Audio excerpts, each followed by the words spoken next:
An original podcast from podlatino.com.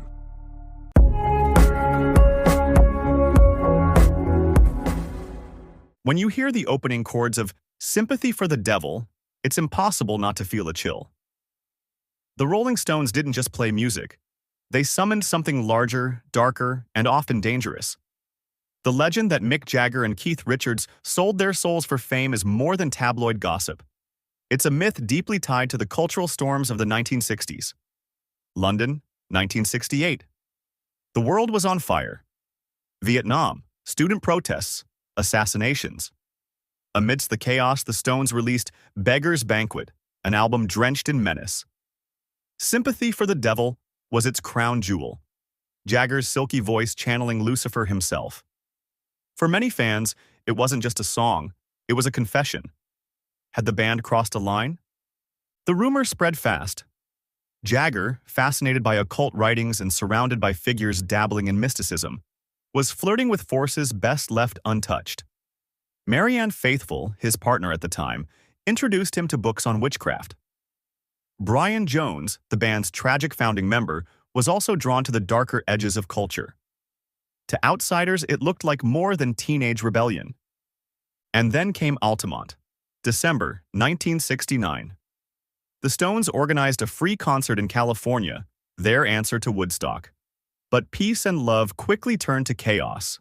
The Hells Angels, hired as security, beat fans, and during Sympathy for the Devil, violence erupted. A young man, Meredith Hunter, was stabbed to death. The cameras caught it all. Suddenly, the Stones weren't just rock stars, they were messengers of death. The Pact theory grew teeth. Journalists, critics, and parents blamed the band for bringing evil into the mainstream. The irony? Jagger had originally planned Sympathy as a folk song, but once it became samba, once he whispered, "Pleased to meet you," it felt like possession. Yet the Stones thrived. Their scandals never destroyed them. Drugs, arrests, even death itself, they survived it all. Brian Jones drowned in his swimming pool in 1969. Rumors said he was the first sacrifice of the bargain. Later, tragedy stalked the band again. Overdoses, car crashes, even the infamous arrest of Richards in Canada with heroin in his blood and a teenage girl in his hotel room. Still, the Stones carried on. By the 1970s, the Pact with the Devil had transformed into branding. The band leaned into it. The tongue and lips logo, designed by John Pash, resembled Kali, the Hindu goddess of destruction. But for fans, it became the mark of sin. They played the role of outlaws, feeding the myth while cashing in millions.